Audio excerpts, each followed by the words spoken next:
Hello, and thanks for stopping by.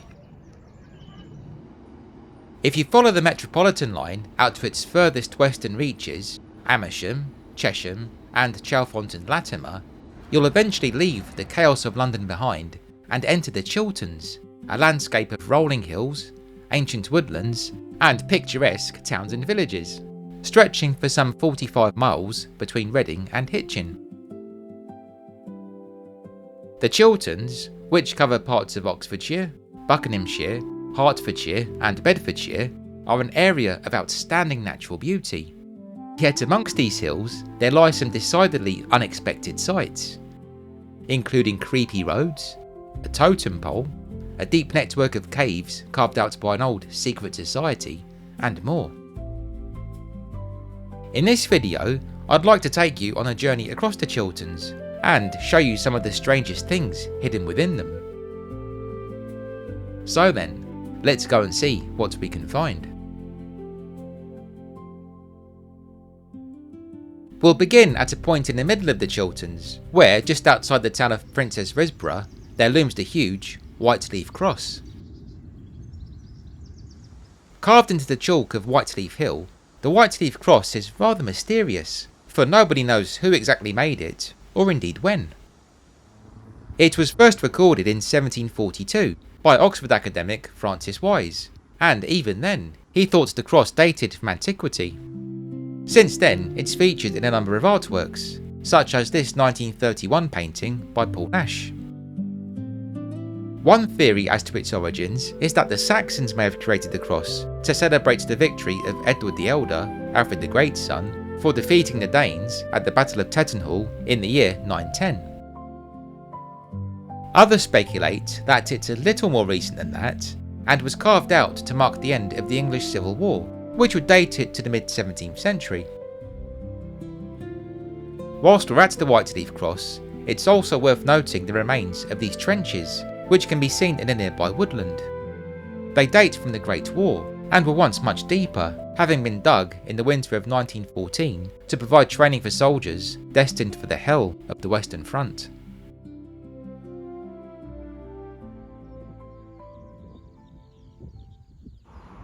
No doubt inspired by the Whiteleaf Cross, another Chilterns chalk figure is the mighty Whipsnade Lion, which dominates Bison Hill. Spanning 480 metres, the lion was carved out between 1931 and 1933 to mark the then newly opened Whipsnade Zoo, which is sited above it. I doubt a business would be allowed to stamp such a massive advertisement on the natural landscape nowadays. The landmark was designed by R.B. Brooke Greaves, an artist known for his isometric drawings, such as this splendid one of St Paul's Cathedral, who worked alongside his friend Hugh Symonds, a man who'd been badly injured in World War I and left with shrapnel lodged near his heart. Using a telescope, Hugh surveyed the site from nearby Ivanhoe Beacon, whilst the chiselling out itself was tasked to a group of miners who'd been left unemployed by the Great Depression. In the Second World War, the chalk lion had to be camouflaged, as being so large and reflective, it would have provided a useful navigation point for enemy aircraft.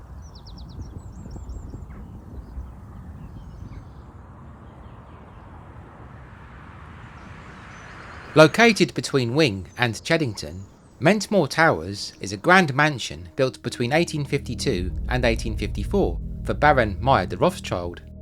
The architect who designed it was Joseph Paxton, the same fellow who created the Crystal Palace for 1851's Great Exhibition.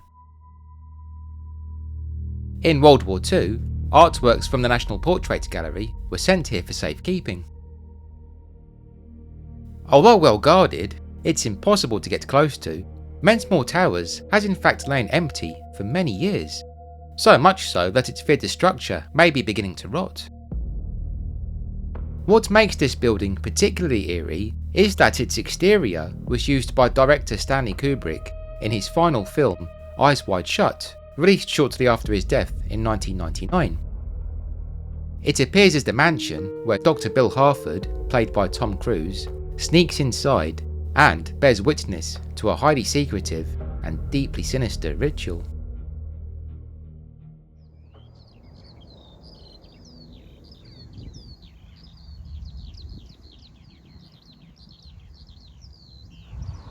As we saw earlier, the Metropolitan line serves parts of the Chilterns, although it used to run far deeper into the hills. Until 1961, for example, it served this station, Great Missenden. For 36 years, between 1954 until his death in 1990, Great Missenden was home to the celebrated author Roald Dahl, and there's a wonderful little museum here, housed in a former coaching inn, celebrating his life and work. There are a number of incredible artefacts on display here.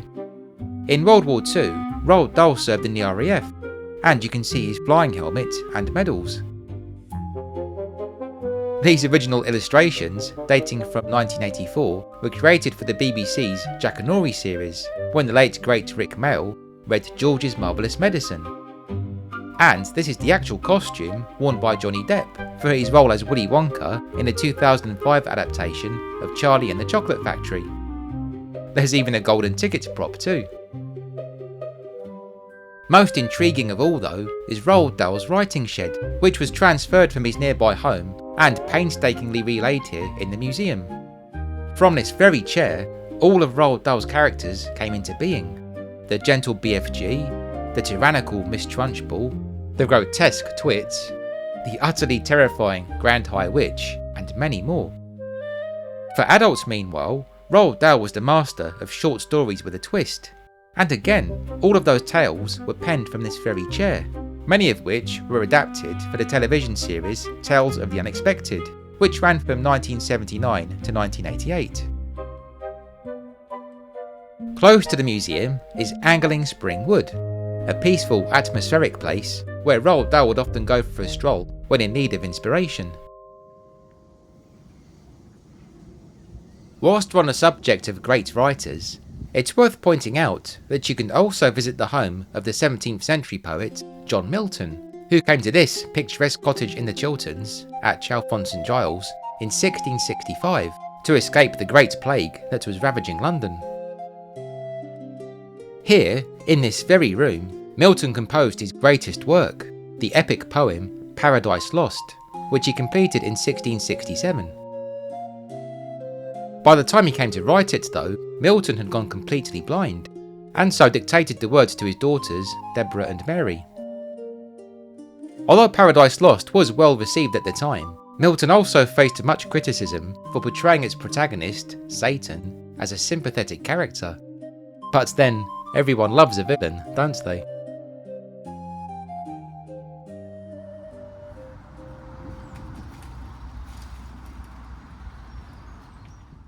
In the late 19th and early 20th century, the little village known as The Lee was home to Arthur Lazenby Liberty, the man who'd founded the famous Liberty department store in the heart of London's West End. Liberty's is built in a distinctive mock Tudor style, and the timbers used were salvaged from two decommissioned Royal Naval ships, HMS Impregnable and HMS Hindustan. Today, you can see the figurehead from HMS Hindustan, which dates from 1841, on the outskirts of the Lee, outside the entrance to Piper's, an estate which still belongs to the Liberty family. The figurehead depicts Admiral Lord Howe, who commanded the North American Squadron during the Revolutionary War. Hidden deep in Highmoor Wood, roughly 4 miles northwest outside Henley-on-Thames, there lies another unexpected curiosity. This little concrete model of a fort. This is in fact a representation of the United States Army Corps of Engineers logo, a branch of the military which can trace its history back to 1775. This model was created in 1944, shortly before D-Day, and acts as a memorial to the US Army's 343rd Engineer General Service Regiment, who, having been activated in 1942, were stationed at a camp nearby. Today, this unusual landmark is cared for by local residents.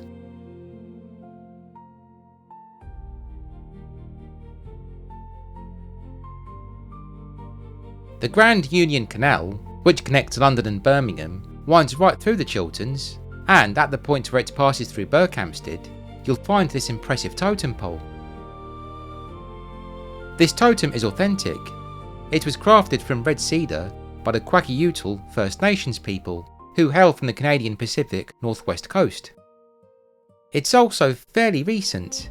It dates from 1968 and was commissioned by a local resident named John Alsford as a way of thanking the Kwakiutl people who'd saved his younger brother, Roger, from starvation after a failed venture on Vancouver Island.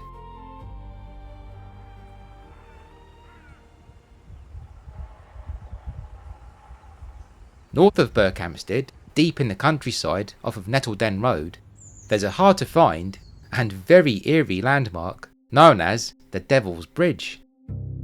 It's so creepy in fact that locals refer to this road as Spooky Lane. The bridge was created by Francis Egerton, the 3rd Duke of Bridgewater, who lived between 1746 and 1803. Although the route is Roman in origin, by the time Egerton arrived on the scene, it provided a link to his Grand Ashridge estate, and it's said the Duke had the road significantly sunk here and the bridge put in as a means of obtaining some level of privacy from the local riffraff. The bridge itself serves a surprisingly mundane purpose. It simply links two fields. The Devil's Bridge has long been considered to be a hotspot of paranormal activity. Two ghosts are often seen here, one being a lone Roman centurion standing guard, the other being a silent, robed monk who walks along the path towards a long-lost monastery. Curious red lights have also been reported, and it's claimed horses often become unsettled when trotting through here. I must say, I'm filming this on a scorching hot summer's day, and although it's well shaded down here, it does feel somewhat cooler than you'd expect. On the Ashridge estate itself, you can see this tall monument dedicated to Francis Egerton, who was considered a pioneer when it came to constructing canals. On certain days, the tower is open to the public, and as you can imagine, the view from the top is pretty spectacular. St Mary's Church, in Northchurch, is home to one of the Chilterns' most poignant sights. This little gravestone dedicated to Peter the Wild Boy, who died in 1785. Peter was German. He was found living feral in a forest near Hamlin, the town associated with the legend of the Pied Piper, in 1724. Unable to speak and prone to walking on all fours, it appeared the lad, thought to be around 12 years old, had been abandoned by his parents. The following year, King George I paid a visit to his native Germany, and upon hearing of Peter's story, he invited him to dinner. News of the so-called Wild Boy spread, and upon the insistence of Caroline, Princess of Wales, he was eventually brought to the royal court in London. Although attempts to educate him failed, Peter the Wild Boy became something of a sensation. Daniel Defoe and Jonathan Swift wrote about him, and a waxwork of him was displayed in the gallery on the Strand. After public interest faded, Peter was taken out of the city to Northchurch and placed in the care of a farmer named James Fenn. Although remembered as the Wild Boy, Peter lived into his early 70s before passing away in Northchurch in 1785. Decades later, Charles Dickens referenced him in his final unfinished novel, The Mystery of Edwin Drood.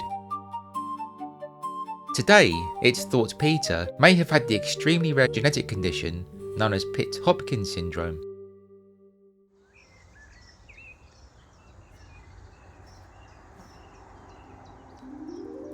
This ornate structure, which can be seen in Stoke Row, may look like a small bandstand, but it is in fact a well, and incredibly deep it is too, more than twice the height of Nelson's Column. Unveiled in 1864, the well was very modern for its time, as demonstrated by the now defunct winding gear, on top of which you may have spotted this small golden elephant, which gives us a clue as to the well's origins. For this well was in fact a gift from the Maharaja of Benares, Varanasi, in India.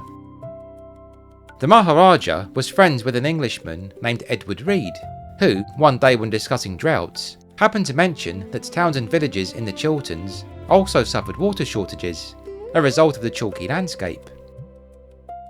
As such, the Maharaja decided to gift this well, paying the equivalent of £45,000 in today's money, to the people of Stoke Row. The well remained in use until the Second World War.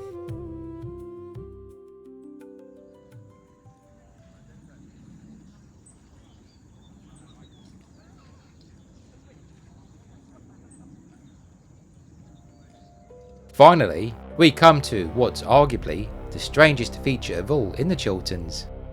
The Hellfire Caves, a man-made network of tunnels and chambers which are burrowed deep beneath the hills on the edge of High Wycombe. This creepy network can trace its history back to the 1740s, when the aristocrat, Sir Francis Dashwood, who'd later serve as Chancellor of the Exchequer, dug chalk out of West Wickham Hill to provide material for improvements to the road between London and Oxford, now the A40, his main reason being to provide work for local unemployed men. The caves created by these excavations had a second purpose though. They provided the perfect venue for Dashwood's Hellfire Club, which he'd founded in 1732. This club, which had a small select group of members, along with the odd VIP guest, such as Benjamin Franklin no less, was dedicated to boozing and banqueting. Then, once everyone was drunk, the performance of mock religious ceremonies, all done for laughs. Amongst the network of tunnels, the two main areas where this debauchery played out would have been here, in the high-ceilinged banqueting hall, and then here, in the so-called Inner Temple, which lies some 300 feet below ground. To access the Inner Temple, you must pass this stunning geological formation, which Dashwood, in a nod to Greek mythology, dubbed the River Styx. In their current form, the caves have been open as a tourist attraction since the early 1950s. The depth to which they lead is incredible. Just when you think you've reached the bottom, you find another slope taking you even further down into the labyrinth. And yes, naturally, they are said to be haunted. In this case, supposedly, by a fellow named Paul Whitehead, whose heart was once kept in an urn in a mausoleum above ground. That preserved organ was stolen, and so it said Whitehead roams the rocky corridors in search of his old ticker. On that note, I think it's time we got out of here.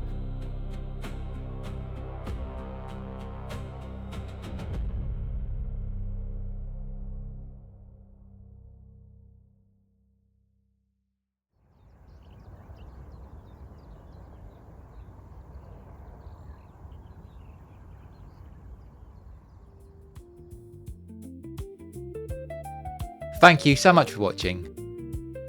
I hope you enjoyed this tour of the Chilterns, and as always, I'd love to hear your own thoughts. Are the Chilterns an area you're familiar with? If so, which parts would you recommend visiting? Please be sure to let me know in the comments. If you haven't yet subscribed to Robslondon, then I'd appreciate it very much if you could please consider doing so, as this, along with clicking the bell icon to receive notifications, will ensure you don't miss out whenever I publish a new video. Plus, of course, it'd be wonderful to have you along. Clicking the hype button is a huge help too. And if you want to stay updated between videos, please check out the community tab. If you're feeling extra generous, you can also support my work with a tip, using either the YouTube thanks button, which can be found beneath the video, or via my Ko-fi account, which I'll link in the description. Any such donations are of course greatly appreciated, and they really do help go towards creating content. Anyway, on that note, thanks again for watching friends. Stay well, and please be sure to stay tuned.